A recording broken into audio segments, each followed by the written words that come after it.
বিসমিল্লাহির রহমানির রহিম। আসসালামু আলাইকুম, আদাব। আজকে আমি কথা বলবো গতকাল এবং আজকে সবচেয়ে আলোচিত বিষয় কুমিল্লার মুরাদনগরের এক সংখ্যালঘু নারীকে ধর্ষণের বিষয় এবং ইউনূস তার সরকারের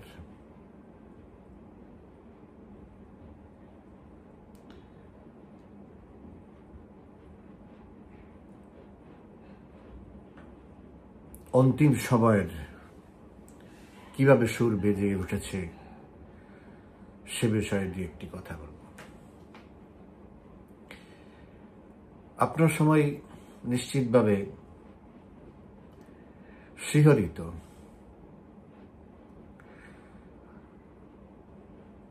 গত পরশুদিনের কুমিল্লার ঘটনা নিয়ে।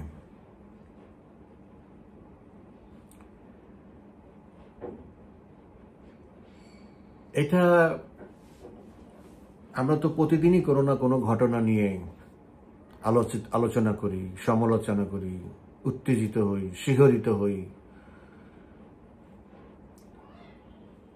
মর্মাহত হই।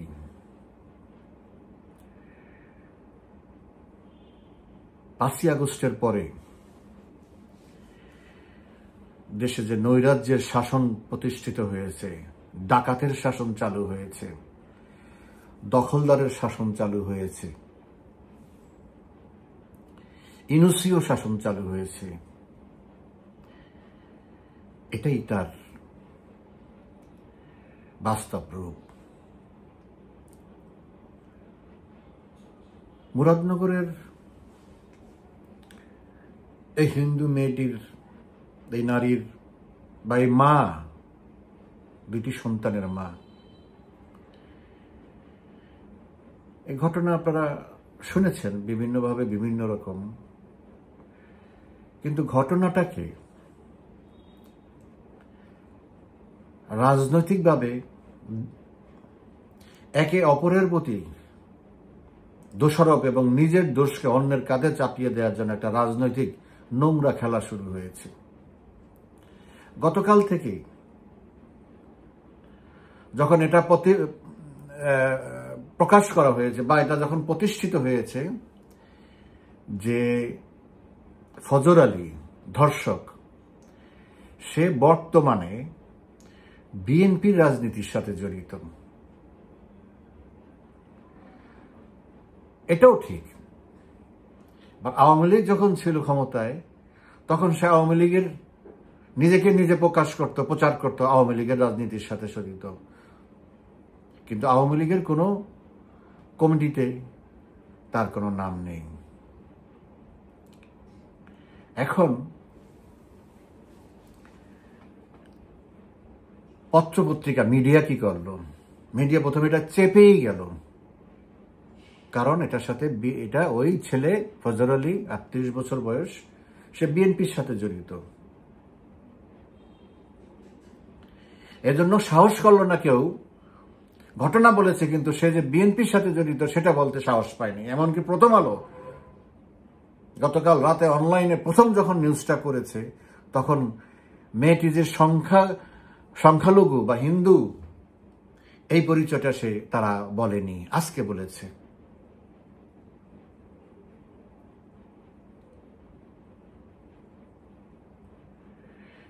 বিএনপির বিভিন্ন পর্যায়ে প্রচারণা শুরু করে দিয়েছে এটা পরকীয়া থেকে হয়েছে, কিন্তু কুমিল্লার এসপি, মুরাদনগরের ওসি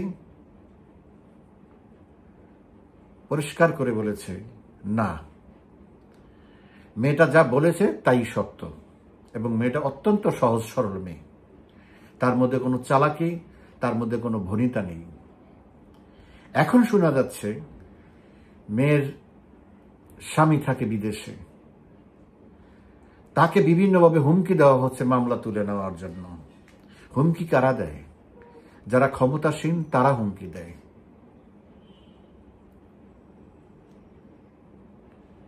এখন তারা আছে নতুন ভয়ের মধ্যে, যে ইজ্জত তো গেছে, সম্ভ্রম তো গিয়েছে, এখন জীবন যাওয়ার অবস্থায় হয়েছে।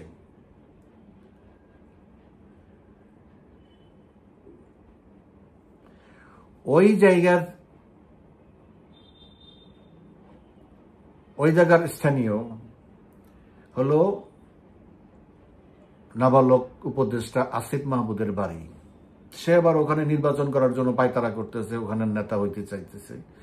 সে আজকে বলেছে, সে বিএনপির কথা বলেছে, যে বিএনপির আশ্রয় প্রশ্রয় এরা এই কাজ করেছে। এবং শুধু এইটাই না, বিএনপির আশ্রয় প্রশ্রয় মুরাদনগর অতীতের যে কোনো সময়ের চেয়ে ভয়ানক একটি জায়গায় পরিণত হয়েছে।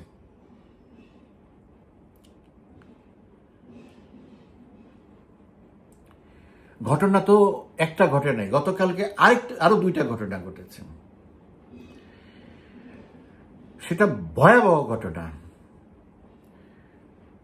পটুয়াখালী রাঙ্গাবালি মৌডবি ইউনিয়ন, সেখানে আওয়ামী লীগের সমর্থক একজন কর্মী, সে থাকে বিদেশে।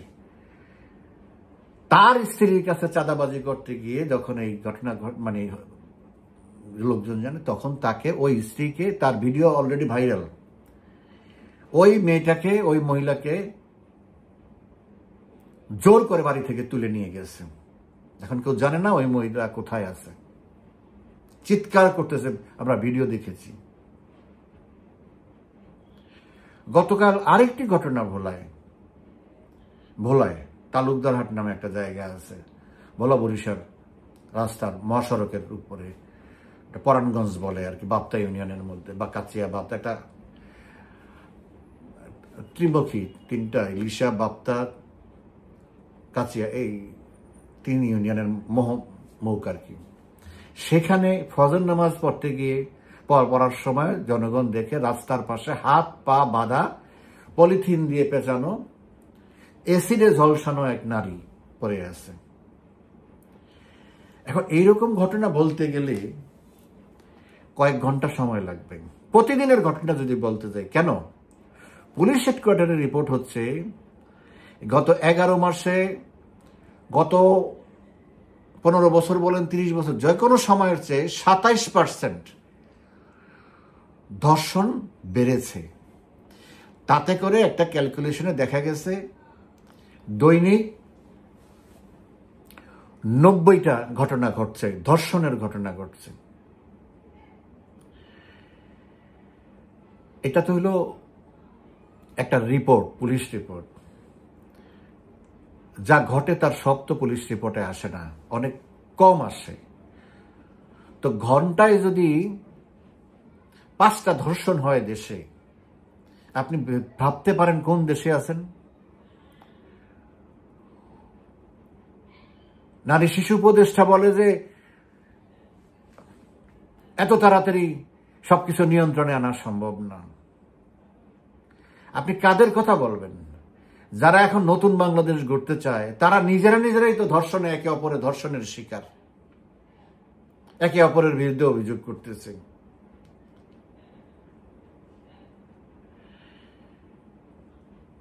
আজকে ভোরে এই যে আসিফ মাহমুদ নাবালক উপদেষ্টা, সে গেছে তুরস্কে ঠিক না, তুরস্ক হইয়া মরক্কোতে যাবে একটা কনফারেন্সে। তার হ্যান্ডব্যাগে পিস্তলের গুলির ম্যাগাজিন। এরা বিদেশে যাবে, সেখানেও অবৈধ অস্ত্র বহন করে, অবৈধ অস্ত্র সাথে নিয়ে যায়। যখন স্ক্যানারে ধরা পড়েছে, তখন সেটা বের করে তার প্রোটোকল অফিসার রেখে দিছে। এটা তো বিদেশ হলে তাকে সাথে সাথে গ্রেপ্তার করত, এমনকি ভারতে হলেও তাকে গ্রেপ্তার করত, সে মন্ত্রী হোক, উপদেষ্টা হোক, আর এমপি হোক, যাই হোক, কিছুই করা হয় নাই।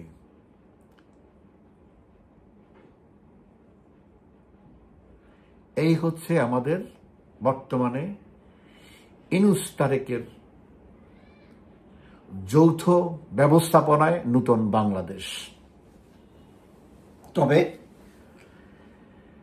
যে লক্ষণগুলো বেরিয়ে আসছে, সামনে আসছে,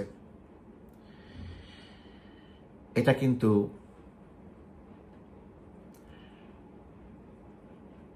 রাজনৈতিক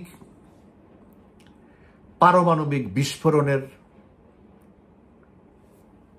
লক্ষণ। এনরিচমেন্ট হয়, যেমন অরিজিনাল বোমা, পারমাণবিক বোমা বানাতে গেলে ইউরেনিয়াম এনরিচমেন্ট করতে হয়, এনরিচ করতে হয় 90% পর্যন্ত। ইরান 60% পর্যন্ত করেছে। আমার ধারণা বাংলাদেশের রাজনৈতিক পারমাণবিক বোমা তৈরি হওয়ার এনরিচমেন্ট 85%-তে পৌঁছে গেছে। আর সামান্য কিছু সময় বাকি আছে এটা পারমাণবিক বোমায় পরিণত হতে, এবং তার পরপরই এটা যারা বানাচ্ছে বা যেভাবে হচ্ছে, তৈরি হচ্ছে এই রাজনৈতিক বোমা, এটা বিস্ফোরণ করার জন্য এটা তৈরি হচ্ছে। এটা বিস্ফোরিত হবেই। সেই লক্ষণ শুধু ধর্ষণের দিক দিয়ে না, শুধু আইন শৃঙ্খলার দিক দিয়ে না, শুধু অর্থনৈতিক দিক দিয়ে না, রাজনৈতিক দিক দিয়ে না, পররাষ্ট্রনৈতিক না, সকল অর্গানগুলো রাষ্ট্রের যেইভাবে ফুটে উঠছে, এতে করে নিশ্চিতভাবে বলা যায়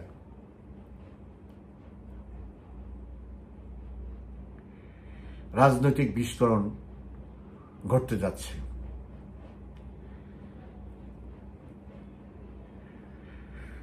পারমাণবিক বিস্ফোরণ যেমন একটা বিশাল অঞ্চলকে ধ্বংসযজ্ঞ করে ছাই করে দেয়,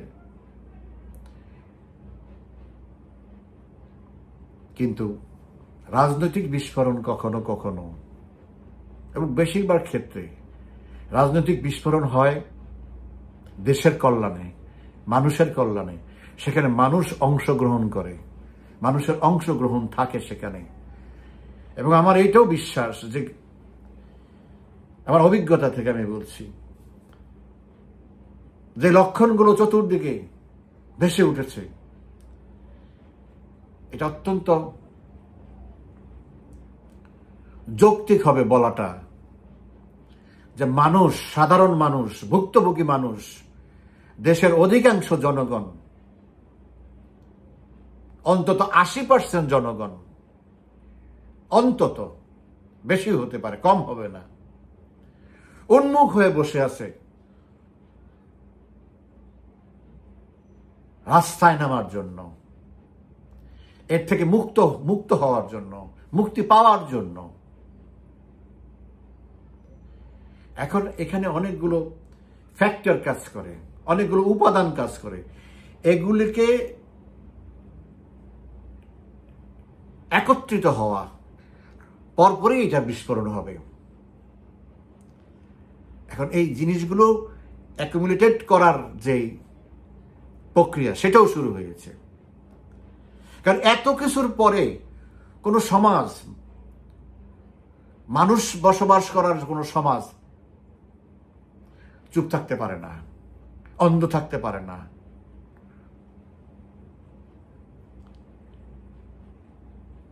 এর একটা প্রতিক্রিয়া হতেই হবে।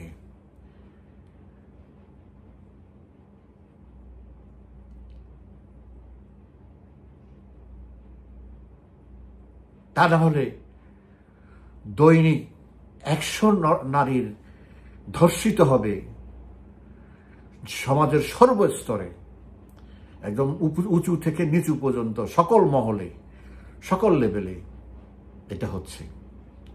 কেন হচ্ছে? এটা এক ধরনের ইম্পিউনিটি তারা পেয়েছে, যে তাদের কোনো সাজা হবে না, তারা আজকে জেলে ঢুকবে, কালকে বেরিয়ে আসবে। কারণ তারা বিএনপি করে, কারণ যারা জামাত করে, তারা কারা সমন্বয়কারী, তারা ইউনূসের লোক, তারা তারেক জিয়ার লোক, তারা ডাক্তার শফিকের লোক।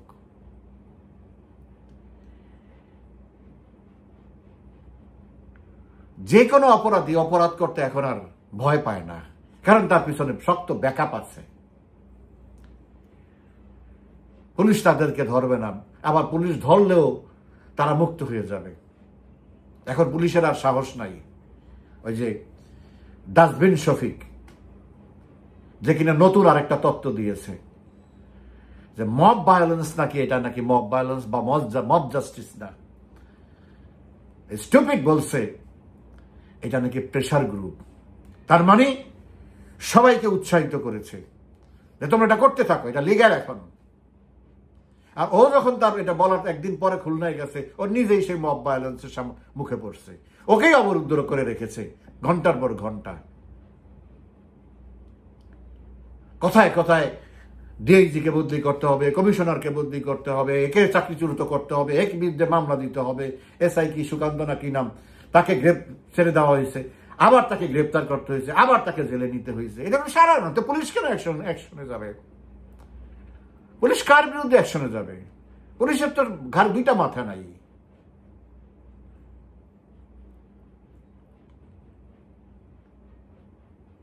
এই ইউনূস তারিখের নব্য শাসনের এই নতুন বাংলাদেশ থেকে মানুষ সত্যিকারের বাংলাদেশ, ৭১-এর ১৬ই ডিসেম্বর আমরা যে বাংলাদেশকে মুক্ত করেছিলাম, ৭১-এর ২৫শে মার্চ গভীর রাতে, ২৬শে মার্চ প্রথম প্রহরে জাতির পিতা বঙ্গবন্ধু যে স্বাধীনতার ঘোষণা করেছিল, সেই স্বাধীন বাংলাদেশে আমরা ফেরত যেতে হবে, এর কোনো বিকল্প নেই। আমাদের সমস্ত কিছু সেখানে পুঞ্জীভূত, আমরা সেখান থেকে এসেছি।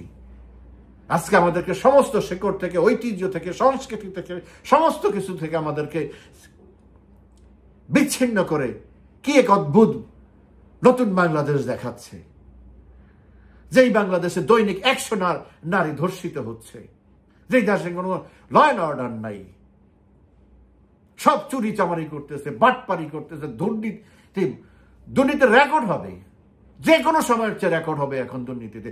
এই টিআইবি এখন বলতেছে অতীতের থেকে দুর্নীতি অনেক গুণ বেড়ে গেছে, অথচ সেই টিআইবির কি নাম তার, সেই টিআইবির যে নির্বাহী পরিচালক ইফতেখারুজ্জামান, সে এখনো দুর্নীতি দমনের যে কমিশন, সেই কমিশনে এখনো জড়িত আছে, এখনো সেটার প্রধান। তো তুমি পদত্যাগ করো না কেন সেখান থেকে? তো দুর্নীতিতে যদি বেড়েই যায়, সেই সরকারে তুমি একটা কমিশনের প্রধান থাকো কিভাবে? তো লোভ লিপ্সা সবারই আছে, আর এরা বড় বড় কথা বলে। যাই হোক, যে কথা বলছিলাম, মানুষ এখন যে কোনো সময় বিস্ফোরণ ঘটে যেতে পারে, মানুষের বিস্ফোরণ, জনবিস্ফোরণ। এতেই আল্লাহ এই দানবের কাছ থেকে, এই ডাকাতদের কাছ থেকে, এই দখলদারদের কাছ থেকে এ জাতিকে মুক্ত করবে ইনশাআল্লাহ। ভালো থাকবেন সবাই, ধন্যবাদ।